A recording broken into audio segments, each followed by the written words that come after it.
আসসালামু আলাইকুম। সবাইকে স্বাগত জানাচ্ছি। আমি নাসরুল ইসলাম তন্ময়। শুরুতে বিআরবি কেবল সংবাদ শিরোনাম।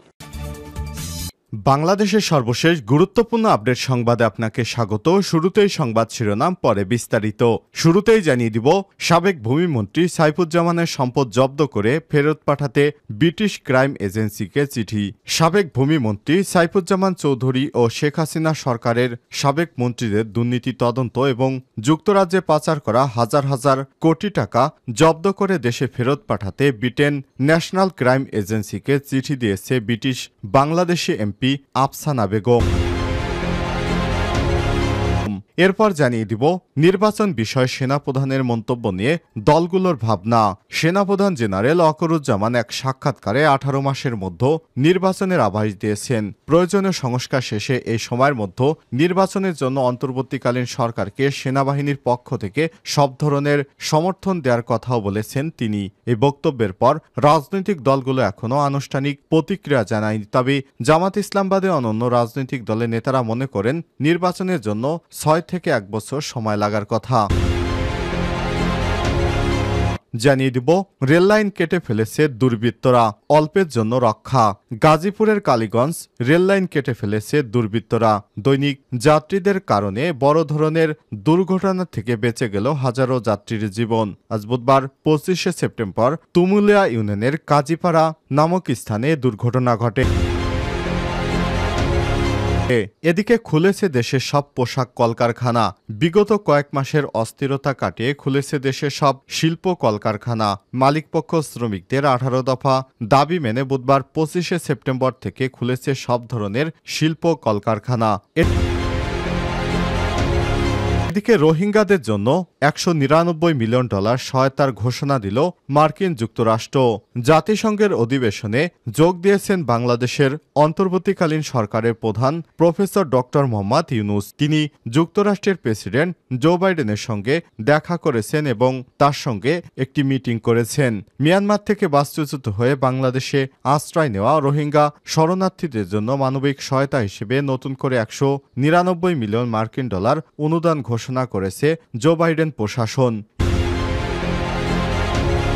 এবং সর্বশেষ জানিয়ে দিব, থানায় নারীকে যৌন নির্যাতন, ভারত জুড়ে তোলপাড়। ভারতে থানার ভেতরে পুলিশ সদস্যদের দ্বারা এক নারী যৌন নির্যাতনের শিকার হয়েছেন।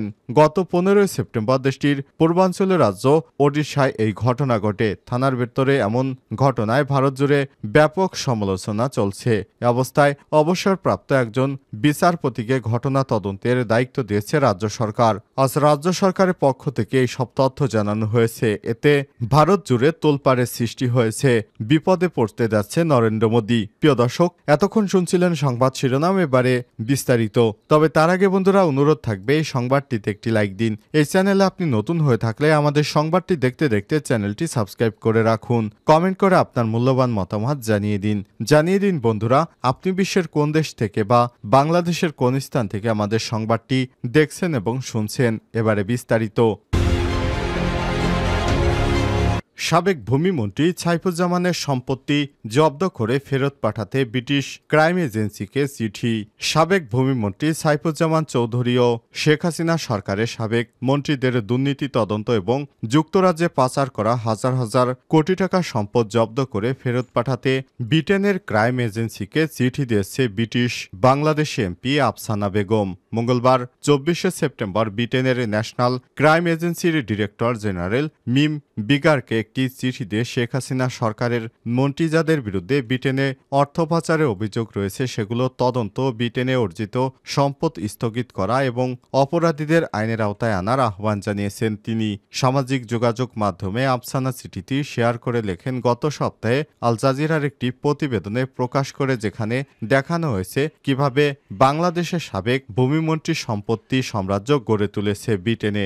এখন তার সব দুর্নীতির তদন্ত সাপেক্ষের ব্যাপার। পপুলার এবং লাম হাউসে তার 74টি সম্পত্তি রয়েছে এবং ন্যাশনাল ক্রাইম এজেন্সি অবশ্যই বাংলাদেশের সম্পত্তি এবং তহবিল জব্দ ও তদন্ত প্রত্যাবেশন করবে। পোস্ট শেয়ার করা চিঠিতে তিনি লিখেছেন, বাংলাদেশের সরকারের সাবেক সদস্যদের যুক্তরাজ্যে থাকা সম্পদের বিষয়ে ন্যাশনাল ক্রাইম এজেন্সি NCA কি ব্যবস্থা নিচ্ছে তা জানতে আমি লিখছি, যেগুলো দ্বারা দুর্নীতি এবং অর্থনৈতিক অপরাধের মাধ্যমে অর্জন করেছে।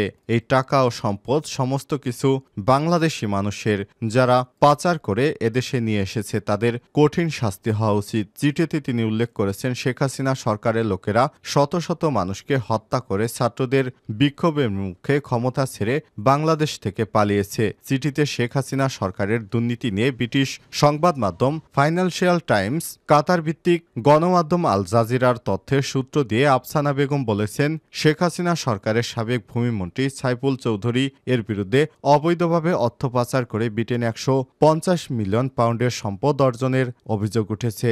ব্রিটিশ ল্যান্ড রেজিস্টারের তথ্য বলছে, সাইফুজ্জামান চৌধুরী 280টি প্রপার্টি কিনেছেন। তিনি চিঠিতে আর উল্লেখ করে বলেছেন, এটা খুবই দুঃখজনক, 71টি বাড়ির সন্ধান পাওয়া গেছে। শুধু আমরা নির্বাচনী এলাকাগুলো ঘুরে দেখা যায় যে সে শুধু আমার নির্বাচনী এলাকায় পপুলার এবং লাইম হাউসে। বাংলাদেশের দুর্নীতি দমন কমিশন দুদক এ বিষয়ে তদন্ত করছে এবং আমার নির্বাচনী এলাকায় 71টি বাড়ির সন্ধান পাওয়া গেছে। তারা সব তহবিল পুনরুদ্ধারের জন্য আন্তর্জাতিক সহযোগিতা চাইছে। এর পরিপ্রেক্ষিতে সাইফুজ্জামান চৌধুরী ও অন্যদের মালিকানাধীন যুক্তরাজ্য ভিত্তিক সব সম্পদের তদন্ত ও জব্দ করার জন্য কী পদক্ষেপ নেওয়া হয়েছে তা স্পষ্ট করলে আমি অত্যন্ত কৃতজ্ঞ হব। নির্বাচনের বিষয় সেনাপ্রধানের মন্তব্য নিয়ে দলগুলোর ভাবনা। সেনাপ্রধান জেনারেল ওয়াকারুজ্জামান এক সাক্ষাৎকারে 18 মাসের মধ্যে নির্বাচনের আভাস দিয়েছেন। তার এই বক্তব্যের পর রাজনৈতিক দলগুলো এখনও আনুষ্ঠানিক প্রতিক্রিয়া জানায়নি। তবে জামাত ইসলাম বাদে অন্যান্য রাজনৈতিক দলের নেতারা মনে করেন নির্বাচনের জন্য 6 থেকে 1 বছর সময় লাগার কথা। রয়টার্সের সঙ্গে সাক্ষাৎকারে সেনাপ্রধান রাষ্ট্র পরিচালনা এবং নির্বাচনের বিষয়ে 1 বছরের কথা বলেছে।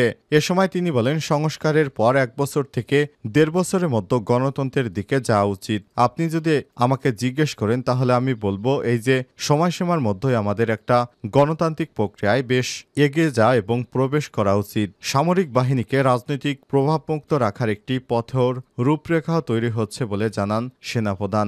ডয়চে ভেলের প্রতিবেদন।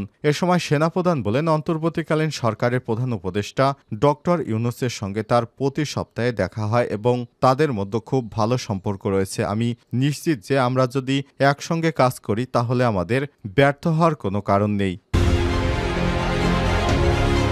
রেললাইন কেটে ফেলেছে দুর্বৃত্তরা, অল্পের জন্য রক্ষা। গাজীপুরের কালীগঞ্জে রেললাইন কেটে ফেলেছে দুর্বৃত্তরা। দৈনন্দিন যাত্রীদের কারণে বড় ধরনের দুর্ঘটনা থেকে বেঁচে গেল হাজারো যাত্রীর প্রাণ। বুধবার 25শে সেপ্টেম্বর ভোরে উপজেলার তুমুলিয়া ইউনিয়নের কাজীবাড়ি নামক স্থানে এই দুর্ঘটনা ঘটিয়েছে দুর্বৃত্তরা। স্থানীয়রা জানিয়েছে, খুব সকালে দৈনিক ঢাকায় চাকরিজীবী যাত্রী ট্রেন যোগে ঢাকা যাওয়ার উদ্দেশ্যে পশ্চিম দিক থেকে রেললাইন কেটে স্টেশনের দিকে যাওয়ার সময় কাজীবাড়ি এলাকার একটি রেল লাইন কাটা অবস্থায় দেখতে পাওয়া যায় এবং পাশেই রেল লাইন কাটা টুকরো পড়ে থাকতে দেখা যায়। সময় স্টেশন মাস্টারকে ফোন দিয়ে ঘটনা জানান তারা।